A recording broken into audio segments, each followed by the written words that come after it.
जब आपको आधा अधूरा जनादेश मिला और उसके बावजूद इस तरह का अभिभाषण होता, तो ये क्या आप इस अभिभाषण के अंदर जो आपके कई हारे हुए माननीय जो सांसद चुनाव हार गए, तो उन्होंने ये कहा था कि अग्निपथ योजना की वजह से हम चुनाव हारे। मेरे राजस्थान के अंदर भी 3 भारतीय जनता पार्टी के हारे हुए उम्मीदवारों ने बात कही थी। समझ मोदे अग्निपथ जो इस अग्निपथ योजना, सुनो मेरी, आप पहले कृषि मंत्री जी पता करो पूरा। अग्निपथ योजना है, अग्निवीर उसके अंदर जाते हैं, उनको कहते हैं। तो अग्निपथ जो योजना है ये लेके आए और उसका विरोध हमने पहले दिन से किया। All party meeting, Lok Sabha Jodhpur में 2 लाख जवानों की रैली करी और देश का नौजवान कहीं न कहीं ये महसूस कर रहा है कि सेना के अंदर जो सम्मान पहले मिलता था, हमारे गांव के गांव जब सेना के अंदर कोई जाता तो गांव के अंदर बड़ा धूम धड़ाके स्वागत होता। मेरा बेटा सेना के अंदर गया, हम पंजाब से, हमारे सामने बैठे हैं मंत्री जी, बिट्टू जी, ये लोग यहाँ बैठे हैं, मैं भी। तो ये चूरू वाले एमपी साहब, सेना के अंदर जाने का मतलब रोजगार के लिए नहीं, वो गौरवान्वित महसूस करता है कि मैं सेना के अंदर गया। और उसका पिताजी गांव की चौपाल में कहता है कि मेरा बेटा सेना के अंदर गया। ये बड़ी बड़ी सादत 62, 65, 71 कारगिल की लड़ाइयों के अंदर हमारे नौजवानों ने दी। हरियाणा, पंजाब, उत्तर प्रदेश, राजस्थान और जितने अलग अलग रेजिमेंट जो हमारी बनी सेना के अंदर, वो रेजिमेंट का एक अलग नारा होता है और वो रेजिमेंट किस तरह लड़ाई लड़ती है। लेकिन इस अग्निवीर जो योजना, अग्निपथ योजना के अंदर अग्निवीर जो भर्ती की है, और जिस तरह अग्निवीर को शहीद का दर्जा नहीं दिया जाता, अग्निवीर अगर लड़ते हुए शहीद हो जाता तो उसको शहीद सरकार नहीं मानती। जैसा रक्षा मंत्री जी कहते कि 1 करोड़ रुपए दे रहे हैं, तो 1 करोड़ रुपये कोई मायने नहीं रखता साहब।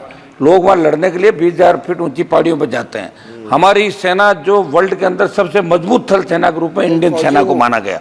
तो मेरी ये मांग रहेगी कि इस अग्निपथ जो योजना अग्निवीर है, इसको खत्म करके पूर्व की भांति सेना भर्ती रैलियां इस देश के अंदर कराई जाए, जिससे सेना का सम्मान लौटे और किसान के बेटे सेना के अंदर जाना चाहे। हमारे यहाँ सेना भर्ती रैलियां में लोग गए ही नहीं अग्निवीर वाली के अंदर, लोगों ने बहिष्कार कर दिया। इनके चूरू के अंदर बहिष्कार कर दिया, सीकर के अंदर कर दिया, हरियाणा के अंदर कर दिया, ये आपके आर्मी के हमारे बेटे एमपी साहब। तो हम चाहते हैं कि भारत का सम्मान कैसे बढ़े। हो सकता है चूक हो गई आप लोगों से, किसान आंदोलन में भी चूक हो गई थी, आप माने नहीं। 700 किसानों ने शहादत दी, उसके बाद आपने बिल वापस लिए, ये भी बड़ी चूक है। और अगर आप चाहते हो कि हरियाणा आपके हाथ से नहीं जाए, महाराष्ट्र आपके हाथ से नहीं, समय जाके समझ जाओ।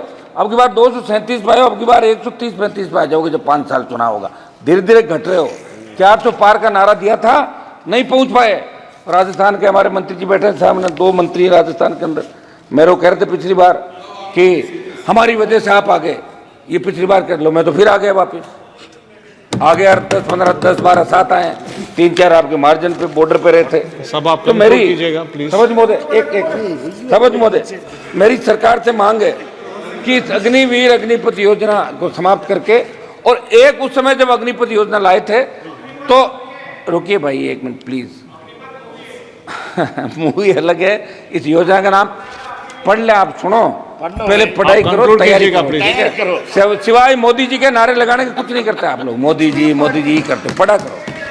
तो ये मेरा समझ, एक उस समय क्या हुआ था कि जब ये योजना आई, उस समय आप कंक्लूड कीजिए। 1 मिनट साहब, पूर्व में सेना भर्ती जो रैलियां होती थी, उसमें हमारे बच्चों ने जो फिजिकल थल सेना, आपकी रुकिए साहब क्यों बोल रहे हैं आप, थल सेना, वायुसेना और आपकी नेवी, इन तीनों के अंदर फिजिकल हो गया और बच्चों को ज्वाइनिंग लेटर दे दिए, उनकी भी भर्ती नहीं कर रहे हो, उनकी भर्ती की जाए। तो मेरी ये मांग रही कि शपथ में अग्निवीर अग्निपथ को समाप्त करके और नए सिरे से सेना के सम्मान के अंदर बहुत चिंतित है पूरा देश, और आपके अंदर भी इस बात को लेकर हलचल है। निश्चित रूप से जब इस बार वोट की चोट लगी है तो आपके भी थोड़ी बहुत श्री सुदामा प्रसाद 2 मिनट बोल रहे साहब, आप एक बार शपथ मोदी 2 मिनट बात तो समाप्त करो मेरी, आप तो 2 ही मिनट में करा दिया। श्री सुदामा प्रसाद शपथ मोदी 2 मिनट सबको दिया आपने, 2 मिनट शपथ मोदी 2 मिनट में समाप्त कर लेता हूँ। इम्पोर्टेंट टॉपिक बात कर रहे हैं, अब मैं सिर्फ इम्पोर्टेंट टॉपिक भी बात करूंगा, उनको टोका टोकी नहीं कर रहा हूं। टॉपिक बात कीजिए, लेकिन कंक्लूड कीजिएगा ना। महोदय, समाचार पत्रों में असंगठित उद्योगों के वार्षिक सर्वेक्षण में नेशनल सैंपल सर्वे ऑफिस के आंकड़ों को पढ़ रहा था। विगत 7 सालों में 18 लाख उद्योग बंद हो गए, 54 लाख लोगों को नौकरी खोनी पड़ी। नोटबंदी, जीएसटी, कोरोना महामारी इसका कारण, प्रमुख कारण है, लेकिन अभी भाषण में इस बात का कोई जिक्र नहीं।